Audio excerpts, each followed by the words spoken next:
I work for Linden Oaks Behavioral Health. This month we're joined by Todd Fink, who is a fellow employee at Linden Oaks.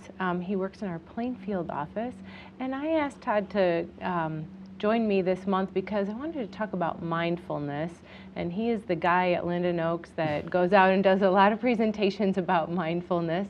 I'm going to let Todd tell us a little bit about his background and what he does at Linden Oaks. So thank you for joining me, Todd. I appreciate you Denise. being here. I'm really happy to be here. I appreciate the time. Great. So maybe just tell us a little bit about what you do at Linden Oaks. Okay. Well, I've been with Linden Oaks for 16 years. I started in 2001. And for the last several years, I've been based in Plainfield. I've been a behavioral health associate for our organization this entire time.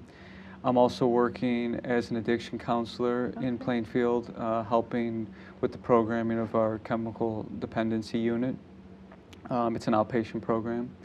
And I work with adults in general psych as well. And then the rest of the time, I'm out running around, like you said, offering presentations about mindfulness. So I'm also a community relations and mindfulness coordinator because I've been studying mindfulness and cognitive science for about 20 years now, and I've been practicing meditation for about 15 years. And so I'm trying to bridge this gap for people in the community to access some of these skills and the science of mindfulness way before crisis, because this type of training is very useful for anybody, no matter where they're at in life, not just people who are suffering with psychiatric illness, but also people who want to be happier, want to be healthier and thrive in their life. So maybe we can just start with, like, we hear this term a lot, mindfulness. Can you give us a somewhat simple definition of what we mean by that term? Well, there are lots of different ways to describe it because it can be found in all different cultures all over the world. So people describe it in different ways, but I would say if I had to summarize it and simplify it, it's a type of awareness as opposed to thinking. And that awareness includes the qualities of openness, curiosity, and flexibility. And then the ability to direct that awareness towards different aspects of our experience, mostly in the present moment, but also directing that awareness towards the past and towards the future, but in a very intentional way. That's the best I can do to simplify it in a minute.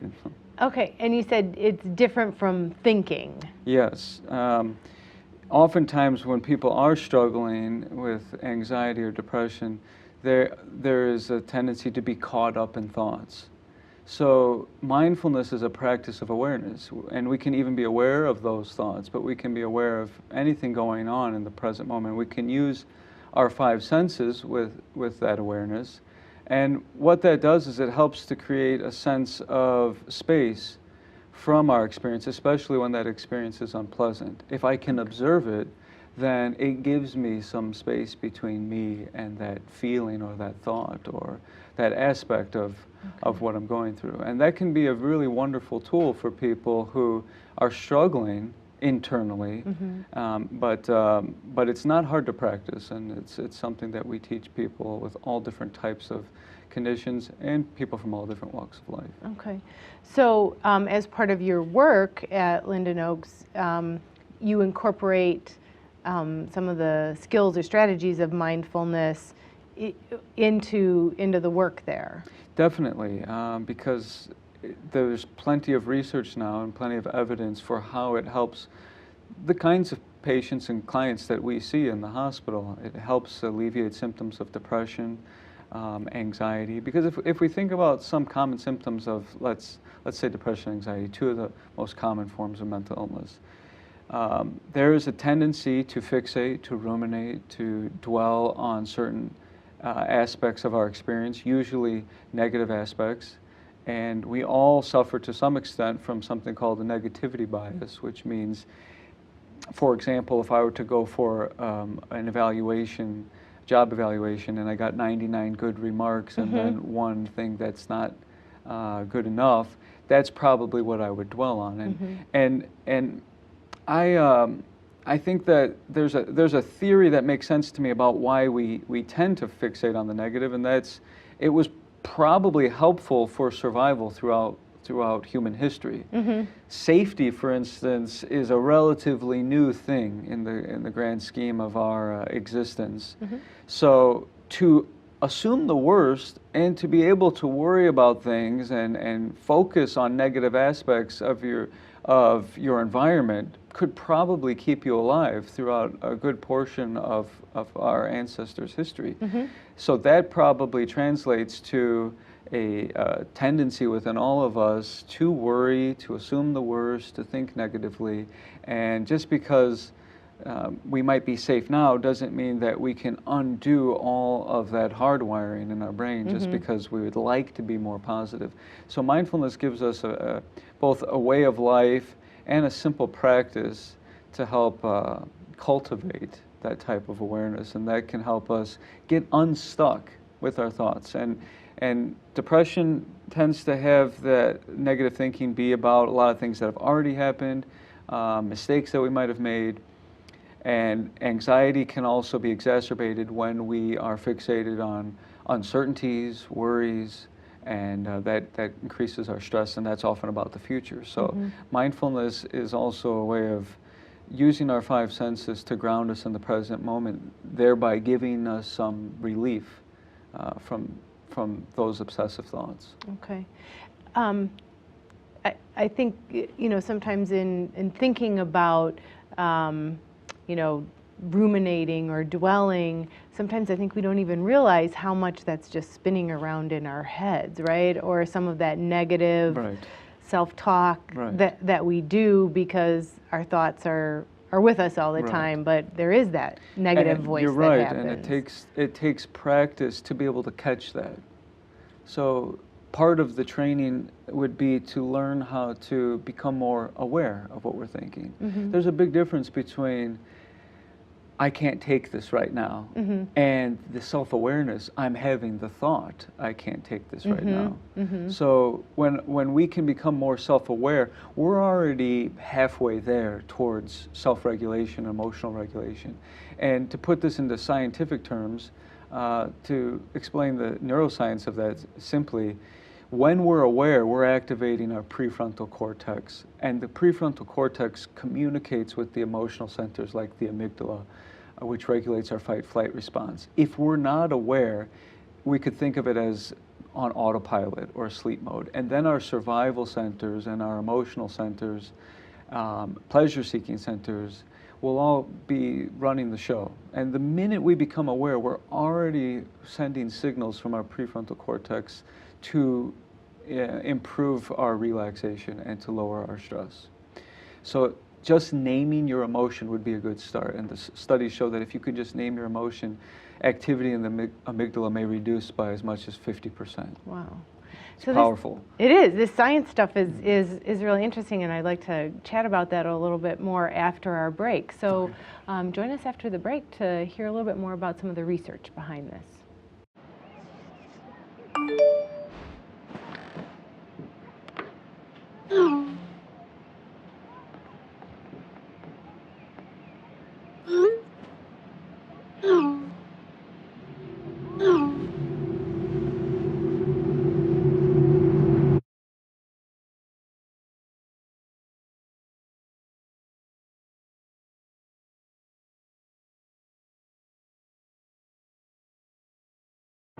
Their support changed my life.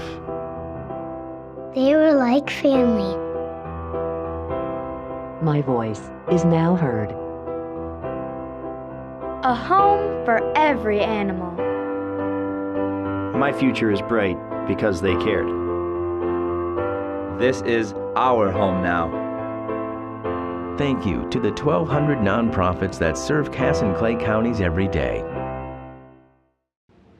Welcome back to Mental Health First Aid. We've been talking with Todd Fink, who works at Linden Oaks in our Plainfield outpatient facility. We've been talking about mindfulness, and you mentioned some of the science or the research behind that, and it is pretty fascinating about how our brains work. So are there some studies or research that kind of shows how this is helpful or why it's helpful? Yeah, you know, there is an abundance of emerging research now, and I can share a few things that speak to how fascinating it is. And let me start by saying that what we pay attention to is the exercise for the brain. And what I mean by that is our brain can change. It previously was thought that the brain was largely a static organ, and that's why you don't want to lose a single brain cell. But what we're learning through MRI studies, magnetic resonance imaging, is that the brain can change depending on what people focus on. So let me give you an example. In musicians and string players, it's been discovered that there are larger areas of the motor cortex that control the left hand of right-handed string players. Well, the left hand is what makes all these dexterous movements. So naturally you would think, well, do people with larger maps of their left hand want to play a string instrument? And the answer is no. If you train somebody to play a string instrument, that part of the brain will change, will measurably change. It's the same with juggling. If you teach someone to juggle every day and have them practice every day, after about 8 weeks, we can see that all the areas involved with detecting visual motion have grown. So that's called neuroplasticity. And it's a little bit like exercising it's your brain, exercise, right? What you pay attention to becomes your attitude, and your attitude is how you change your brain and exercise your brain. And that's why it's very important to be aware of where our attention goes to and to start to direct that consciously. And that's what mindfulness is all about. What we've learned through some of the studies is that certain areas of the brain change when you practice mindfulness. Harvard neuroscientists have conducted studies and found that the prefrontal cortex, which I mentioned earlier, which is involved with higher decision making and memory and executive functioning and emotional maturity, that area grows more gray matter.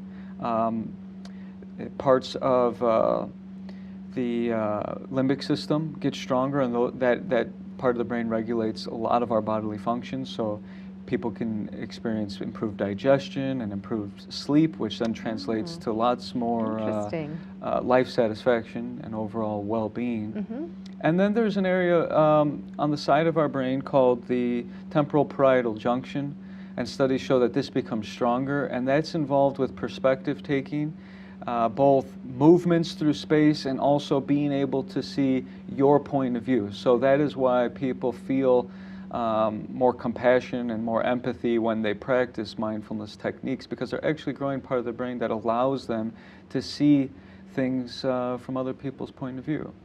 And that structure called the amygdala is a little almond-shaped structure deep inside the brain that regulates our fight-flight instinct and all the physiological changes that come with that. When there's an anxiety disorder, like post-traumatic stress disorder, which afflicts up to 30% of veterans, there is a measurable enlargement of that structure in the brain, and it's called hypertrophy in medicine. But when people practice mindfulness, we find in studies that it actually reduces in size. So it calms the amygdala, and the result is people feel more emotional balance and stability. So when we think about treatment for, say, like PTSD, is mindfulness one of the techniques that is being shown to be helpful in that treatment? Yeah, mindfulness is a very helpful technique for people, because if we think of the symptoms of PTSD, it is an overactive fight-flight instinct. Well, somebody who has PTSD has been through some kind of traumatic experience, which means that they have felt some sense of danger, or abuse, or intense powerlessness. Maybe their life was threatened at that time. So it's actually understandable that our bodies would have a heightened response. This is actually the wisdom of our bodies, and when we go through a traumatic experience, our brains record everything about that experience, even things that we may not remember, like the temperature, the colors that were around us. So when people feel like I'm having anxiety attacks or I'm experiencing panic, and it's not triggered by anything. May not be consciously triggered, but there may be subconscious triggers. So what we can do with mindfulness is teach people to assess their environment for safety, and when they are able to observe that there isn't a threat in their environment, it's an opportunity to use mindfulness, which will activate their relaxation response, soothe some of those symptoms, and help to retrain the brain to be able to fire less frequently, and then the people can experience some sense of relief, because when we have that stress response but we're not in danger, it's very taxing on our biological system. And it actually has to pull energy from other systems to be able to make us run faster or defend ourselves. And some of the systems that are affected are the digestive system and the immune system. Because if I was being chased by a tiger, it doesn't make sense to fight germs at that moment or to digest my food. Might as well utilize that energy to be stronger. Sure. And that's why people end up getting sick more often, because when you're stressed out, your immune system's compromised, and then germs that we're ordinarily exposed to can affect us, and we're more susceptible to that. Fascinating. It's fascinating. It is fascinating. Our bodies are amazing. Our bodies are amazing. The science is amazing, and these techniques are not the monopoly of any particular spiritual tradition or culture. We find it everywhere, and it's a lot. I think of it a lot more as like hygiene. It's not something that we have to worry about being good at. It's just, if we do it, we're going to feel better. We're going to be taking care of our bodies and our minds. Yeah, because I think sometimes people, I can't do that. That's too difficult. But again, it's like exercising or practicing the skill. And I think our natural way in our culture is to be very judgmental. And the core aspect of mindfulness is to be non-judgmental, especially towards ourselves, to be non-critical. This isn't something that you need to worry about being good at. We don't worry about being good at hygiene. We don't worry about being the best at showering or something like that. We just know that if we don't do it, we're not as fresh as we could be. And when people get into the healthy habit of meditating or doing a mindfulness activity, what ends up happening is they feel that clarity that comes with it. And then they're going to know that they didn't do it, because they're not going to feel as clear. It's like, if I don't clean my body, I don't feel as clean. If I don't practice mindfulness, I don't feel as clear. Life goes on, but it could be a lot more peaceful and a lot more manageable if I do these type of skills. So you had talked about people who experience PTSD, but I was thinking about, like, how about other specific groups of people, like age groups? Is this something that younger kids can do, or Definitely. And I've been teaching these techniques at a lot of schools in our district and around Chicagoland, because it's natural for children to have a hard time concentrating. So it specifically helps with ADD and the challenges with maintaining your attention in a classroom. Teachers have reported back to me, and there's lots of other research that supports when classrooms practice a mindfulness technique, it grounds them and it helps them be able to pay attention better.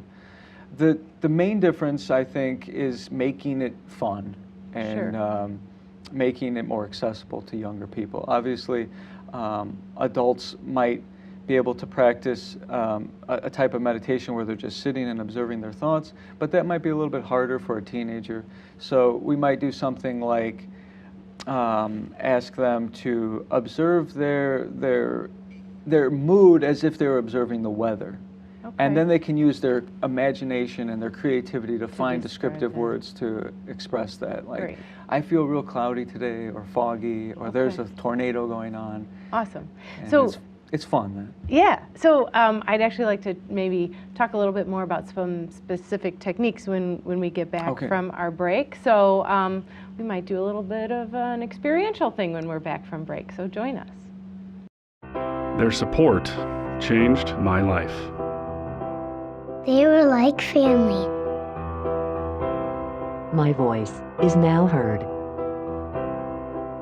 A home for every animal. My future is bright because they cared. This is our home now. Thank you to the 1,200 nonprofits that serve Cass and Clay counties every day.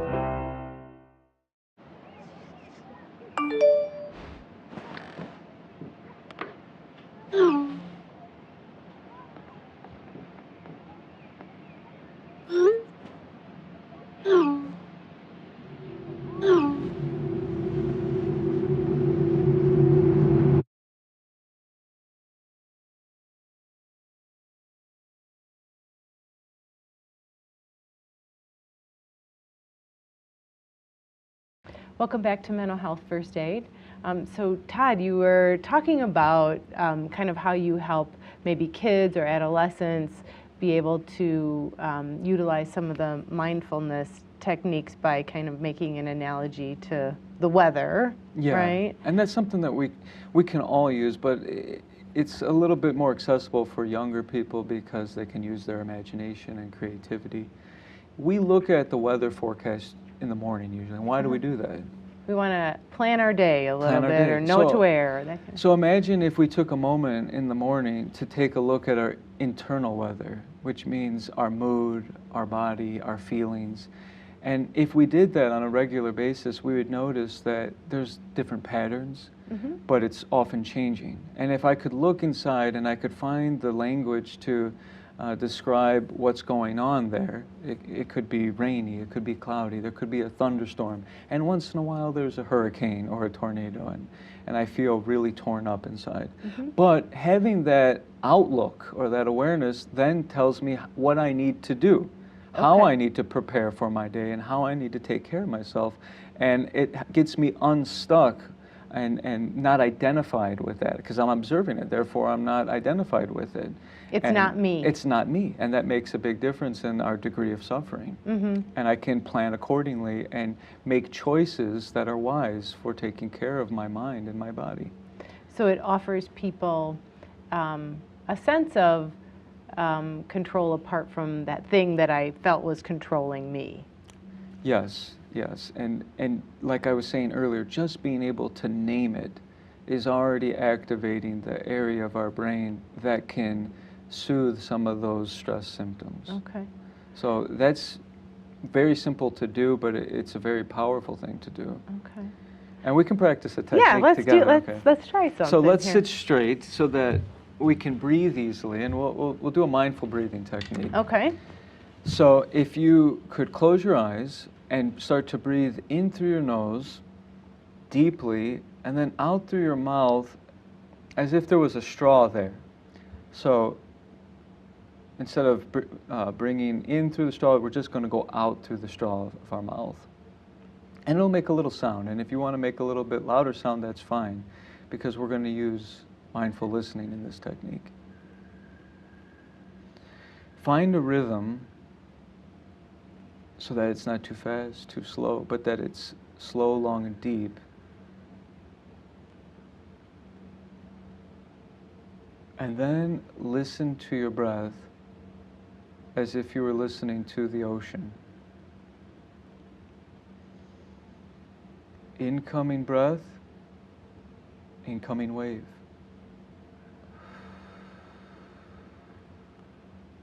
Outgoing breath, outgoing wave.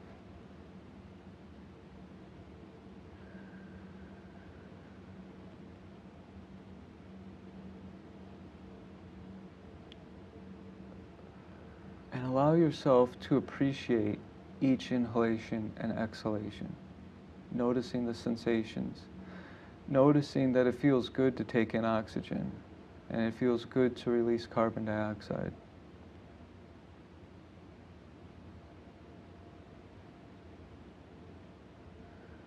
Then you can slowly resume your normal breathing and open your eyes. So how does that feel? I feel very relaxed. It's relaxing. The deep breath increases our oxygen levels, and that sends a chemical signal to our brain and to our bodies that we're safe. Okay. Because when we're having high anxiety, our breath is very fast. And that's so that we can move faster and be stronger. If we're breathing deeply, our bodies interpret that as safety. So we can try to talk our way out of problems, and sometimes that doesn't work because thinking is the problem. So more thoughts aren't going to help. That's like trying to make rough waters smooth by hitting waves with a frying pan. Okay. We just stir it up more. So instead we breathe deeply.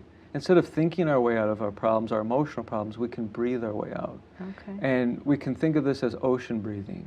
We love the sound and the rhythm of the ocean, and we have that same sound and that same rhythm internally if we pause to observe it. And is that why you had me kind of like simulate blowing out through the straw to get a little bit of the sound? It slows things down and it creates more of the sound to tune into. Okay. And when we're in a quiet space or in our sacred space in our home, we can listen more intently and we can hear better. So I know sometimes people say like, okay, but like pretty quickly I started thinking about something else. Okay, so there's no goal with this. Okay. There may be thoughts, there'll probably be a lot of thoughts, but all we have to do is keep breathing this way. And even if we do it for 1 minute, it'll make a difference. And we'll get more familiar with it as we practice continuously. But if we notice that our mind is distracted, then we gently guide it back to the breathing. And in time, we'll see that our awareness can stay put for longer and longer, and we get more and more calmness from that. And that will be the inspiration to keep going. And that will also be the way to measure how well we're doing at this.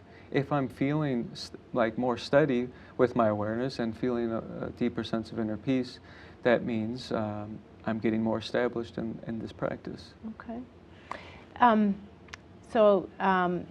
You have a monthly group that you teach, or I have a monthly tell me class. about it. It's in Plainfield. It's at our outpatient center. If you know where the ER building is on 127th Street in Plainfield. Once a month, the last Tuesday of the month at 7 o'clock, I have a free mindfulness class. It meets in the conference room there, which is in the basement of the lower level of that building. And we talk about a lot of different aspects of mindfulness, and the classes are about 90 minutes long, and all kinds of people come. So it's also an opportunity to meet new people and be part of a fellowship of people from the community who care about growing their awareness and getting more familiar with these techniques, not just in crisis, but at any time, because it's useful for anyone, anywhere. And I've been doing it for 2 years, and it always happens on the last Tuesday of the month. And if you forget, you can contact us at Linden Oaks in Plainfield, and we'll get you all the information. Awesome. So in that class, you do some kind of like instruction or talking about increasing our understanding about it, but do you also do some practicing and some different kinds of activities? It's a combination of research, science, and techniques that we can practice together. And then there's some question and answer and a little bit of discussion. Like, for example, gratitude is a mindfulness practice, because gratitude is about directing our awareness towards our blessings, towards the grace in our life. So that is a type of mindfulness, and talk about things like that and how it benefits our body and our mind, and different ways people can improve that, like keeping a gratitude journal, which helps us fall asleep at night because we're not worried as much. We're thinking about good things instead of stressful things. Awesome. Very exciting. It's really great to be here. Thank you so much, Todd, for spending this time and helping us understand mindfulness some more. And I hope people will come to your class. I hope so too. Awesome. So thank you for being with us here at Mental Health First Aid. And until next time, be well.